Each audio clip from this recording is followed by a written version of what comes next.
സർവകലാശാലകൾ സരസ്വതി ക്ഷേത്രങ്ങളാണ്. പുതിയ തലമുറയെ വാർത്തെടുക്കുക, ഉന്നത വിദ്യാഭ്യാസത്തിൻ്റെ സാക്ഷ്യപത്രങ്ങൾ നൽകുക, ഇതൊക്കെയാണല്ലോ സർവകലാശാലകളോട് ഉദ്ദേശിക്കുന്നത്. പക്ഷേ സർവകലാശാല മതപരിവർത്തന കേന്ദ്രമായി മാറുന്നു എന്ന് പറഞ്ഞാൽ വല്ലാത്ത ഷോക്കിംഗ് ആയിരിക്കും. അത്തരമൊരു വാർത്ത വന്നിട്ടുണ്ട്, നമ്മുടെ മാധ്യമങ്ങൾ പറഞ്ഞിട്ടില്ല. അത് രാമേന്ദ്രൻ സാറ് തന്നെ പറഞ്ഞ് നമ്മുടെ പ്രേക്ഷകർ കേൾക്കട്ടെ. നമ്മുടെ മാധ്യമങ്ങൾ പറയുകയില്ല. ജാമിയ മിലിയ ഇസ്ലാമിയ യൂണിവേഴ്സിറ്റിയിൽ ഡൽഹി കേന്ദ്ര ഫണ്ട് കൊണ്ട് നടന്നു പോകുന്ന യൂണിവേഴ്സിറ്റിയാണത്. അവിടെ 27 നിർബന്ധിത മതം മാറ്റ ശ്രമങ്ങൾ നടന്നതായിട്ട് 27 പേര്, ഈ ഫാക്കൽറ്റിയിലുള്ളവർ, അധ്യാപക ഇതര ജീവനക്കാർ, വിദ്യാർത്ഥികൾ ഒക്കെ ഒരു അന്വേഷണ കമ്മീഷൻ്റെ മുമ്പിൽ മൊഴി കൊടുത്ത് ആ അന്വേഷണ കമ്മീഷൻ്റെ റിപ്പോർട്ട് പുറത്തു വന്നിട്ടുണ്ട്. ഈ റിപ്പോർട്ട് ഒരു അന്വേഷണ കമ്മീഷനെ വെക്കാൻ ഉണ്ടായ സാഹചര്യം എന്താണെന്ന് വെച്ചാൽ, അവിടുത്തെ രജിസ്ട്രാർ, യൂണിവേഴ്സിറ്റിയുടെ രജിസ്ട്രാർ നസീം ഹുസൈൻ അവിടുത്തെ ഒരു ദലിത് ജീവനക്കാരനോട് പറഞ്ഞു, നിൻ്റെ ഈമാൻ ഞാനൊന്ന് കാണട്ടെ, അതായത് ഈ ഇസ്ലാമിലുള്ള വിശ്വാസം കാണട്ടെ, അങ്ങനെ കണ്ടു കഴിഞ്ഞാൽ നിൻ്റെയും മക്കളുടെയും ജോലി ഞാൻ ഉറപ്പാക്കാം. നിൻ്റെ ഇവിടുത്തെ ജോലിക്കും ഉറപ്പുണ്ടാവും, മക്കൾക്കും ജോലി, പഠിത്തം, ഇങ്ങനത്തെ കാര്യങ്ങളും ഒക്കെ ഞാൻ ഉറപ്പാക്കാം എന്നൊരു ദലിതനോട് രജിസ്ട്രാർ നസീം ഹുസൈൻ പറഞ്ഞതായിട്ട് ഈ ദലിതൻ ജീവനക്കാരൻ പരാതിപ്പെട്ടിരുന്നു. അപ്പോൾ അത് വലിയ പ്രക്ഷോഭം, പ്രതിഷേധമൊക്കെ ആയപ്പോഴാണ് എന്തൊക്കെയാണ് അവിടെ നടക്കുന്നത്. കേന്ദ്ര ഫണ്ടോടുകൂടി നടക്കുന്ന സ്ഥാപനമായതുകൊണ്ട് കമ്മീഷൻ്റെ റിപ്പോർട്ട്, ഒരു കമ്മീഷനെ നിയോഗിക്കുക, എൻ്റെ റിപ്പോർട്ട്. പക്ഷേ ഈ റിപ്പോർട്ട് പൂഴ്ത്തി വെച്ചിരുന്നു, കുറേ കാലം പുറത്തിറക്കാതെ വെച്ചുകൊണ്ടിരുന്നു. പിന്നെ അത് പൂഴ്ത്തി വെച്ചു എന്നുള്ളത് വിഷയവും വന്നു. അപ്പോൾ ഇപ്പോൾ കഴിഞ്ഞ ദിവസം ജസ്റ്റിസ് SN ദിൻഗ്ര, മുൻ Delhi police commissioner SN Srivastava, മറ്റംഗങ്ങൾ, ഇവരൊക്കെ അംഗമായ അവർ ഈ കമ്മീഷൻ പത്രസമ്മേളനം നടത്തി. എന്നിട്ട് റിപ്പോർട്ട് പുറത്തിറക്കി. 64 പേജ് റിപ്പോർട്ട്, 27 മൊഴികൾ അതിൻ്റെ അകത്തുണ്ട്. ഈ പറഞ്ഞ പോലെ അധ്യാപകർ, അധ്യാപകേതരർ, വിദ്യാർത്ഥികൾ, മുൻ വിദ്യാർത്ഥികൾ ഒക്കെ മൊഴി കൊടുത്തിട്ടുണ്ട്. അപ്പോൾ 7 അധ്യാപകർ, 6 അധ്യാപകേതര ജീവനക്കാർ, ബാക്കി PhDക്ക് ഗവേഷണം നടത്തുന്നവരും മുമ്പ് ചെയ്തവരും ഒക്കെയാണ് ഈ മൊഴി കൊടുത്തിരിക്കുന്നത്. അപ്പോൾ അതിൽ ഡിസബിലിറ്റി ഉള്ള, അംഗവൈകല്യം അല്ലെങ്കിൽ ദിവ്യാംഗ ഒക്കെ ആയിട്ടുള്ള ഒരു സ്ത്രീയെ മതം മാറാൻ പ്രേരിപ്പിച്ച മൊഴി അതിൻ്റെ അകത്തുണ്ട്. അവരോട് പറയുകയാണ്, ഹിജാബ് ധരിച്ചാൽ ഒരു നൂർ നിൻ്റെ മുഖത്ത് കാണും. നൂർ എന്ന് പറഞ്ഞു കഴിഞ്ഞാൽ ദൈവപ്രകാശം, ഡിവൈൻ ലൈറ്റ് എന്ന് പറഞ്ഞതായിട്ട് അവർ മൊഴി കൊടുത്തിട്ടുണ്ട്. ഇപ്പോൾ ഈ നവംബർ 14 കഴിഞ്ഞ ദിവസമാണ് ഈ റിപ്പോർട്ട് പുറത്തു വന്നിരിക്കുന്നത്. അതാണ് നമ്മളിത് ചർച്ച ചെയ്യാനുള്ള കാര്യം. പിന്നെ ഈ ഒരു കൺവെർഷൻ അജണ്ട, മതം മാറ്റമാണ് ഈ യൂണിവേഴ്സിറ്റിയുടെ അജണ്ട എന്നുള്ള മട്ടിലാണ് ഈ അധികൃതർ മുഴുവൻ അവിടെ പെരുമാറിയിട്ടുള്ളതെന്ന് മൊഴികളിലുണ്ട്. അതായത് അവിടെ ജോലി കിട്ടാനും പ്രവേശനം കിട്ടാനും ഒക്കെയുള്ള ഒരു മുന്നുപാധി ആണ് മതം മാറ്റം എന്നുള്ള നിലയ്ക്കാണ് പോകുന്നത്. അക്കാദമിക രംഗത്ത് അവസരം കിട്ടാൻ, ജോലി കിട്ടാൻ, പിന്നെ ജീവിത സമാധാനത്തിന്, കുടുംബ സമാധാനത്തിന്, ഇതിനൊക്കെ മതം മാറുന്നത് നല്ലതാണെന്നാണ് ഈ യൂണിവേഴ്സിറ്റിയുടെ നടത്തിപ്പുകാർ പറഞ്ഞുകൊണ്ടിരിക്കുന്നത്.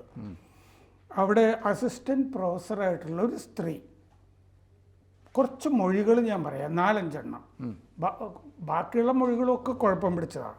ആ അധ്യാപിക അവരുടെ അഭിപ്രായം പറയുകയാണ്, ഈ ഹിന്ദുക്കളായിട്ടുള്ള അസിസ്റ്റൻറ്റ് പ്രൊഫസർമാരോടൊക്കെ വളരെ മോശം പെരുമാറ്റമാണ്, വിവേചനമാണ്.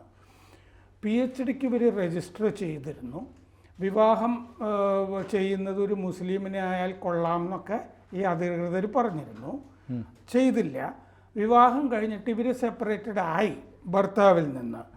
അപ്പോൾ ഈ അധികൃതർ, രജിസ്ട്രാറും ഒക്കെ പറഞ്ഞു, ഇസ്ലാമിൽ ചേർന്ന് കഴിഞ്ഞാൽ ഇസ്ലാമിലെ സ്ത്രീക്ക് സുരക്ഷയുണ്ട്, അതുകൊണ്ട് ഇസ്ലാമിൽ ചേരൂ എന്ന് പറഞ്ഞ് പ്രേരിപ്പിച്ചതായിട്ട് അവർ പറഞ്ഞിരുന്നു.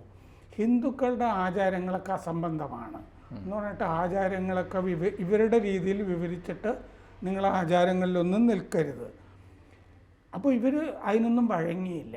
ഇവർക്ക് അർഹത ഉണ്ടായിട്ടും ഇവർക്ക് പ്രൊമോഷൻ കൊടുത്തില്ല. ഈ മതം മാറാൻ ഈ സർവകലാശാലയ്ക്ക് കേന്ദ്ര സർക്കാർ ഗ്രാൻഡ് കൊടുക്കുന്നതാണല്ലേ? ആ, കേന്ദ്ര സർക്കാരിൻ്റെ ചെലവിലാണ് നടന്നു പോകുന്നത്.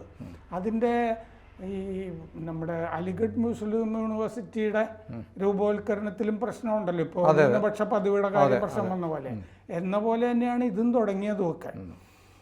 പിന്നെ മുതിർന്ന മുസ്ലിം പ്രൊഫസർമാർ, ഈ അസിസ്റ്റന്റ് പ്രൊഫസർമാർ ഹിന്ദുക്കളായവരെ ഒന്നും ഒരു കാരണവശാലും ഇങ്ങനത്തെ പീഡനമൊക്കെ ഏൽക്കുമ്പോൾ തുണയ്ക്കാറില്ല എന്ന് മൊഴികളിലുണ്ട്.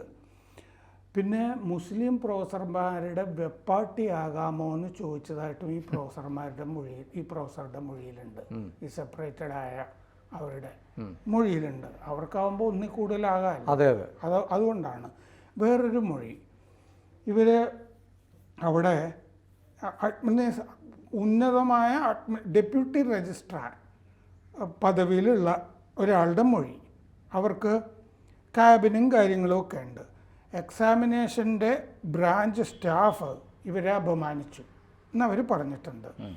ഒരു കാഫർ ഡെപ്യൂട്ടി രജിസ്ട്രാർ ആവുകയോ എന്നൊക്കെ ചോദിച്ചു എന്ന് മൊഴിയിലുണ്ട്. അതുപോലെ കുർത്തയും പാജമയും ധരിക്കുക, പൊട്ട് തൊടുക, തിലകം, അതിനെയൊക്കെ ചോദ്യം ചെയ്തു. അപ്പോൾ കൈത്തണ്ടയിലെ കലാവ, പിന്നെ ഇതൊക്കെ പഖണ്ഡ് ആണ് എന്ന് ഇവർ പറഞ്ഞു. എന്നാൽ കാപട്യം, അതാണ് പഖണ്ഡ് എന്ന് പറയുന്നത്. ഇങ്ങനെ തിലകം ധരിക്കുന്നതൊക്കെ അതൊക്കെ കാപട്യമാണ്, അതിൻ്റെ ഒന്നും ആവശ്യമില്ല എന്ന് പറഞ്ഞിട്ട് എല്ലാ ദിവസവും ഇവിടെ നമസ് നടക്കുന്നുണ്ട്, അതിൽ പങ്കെടുക്കണം എന്ന് പറഞ്ഞു.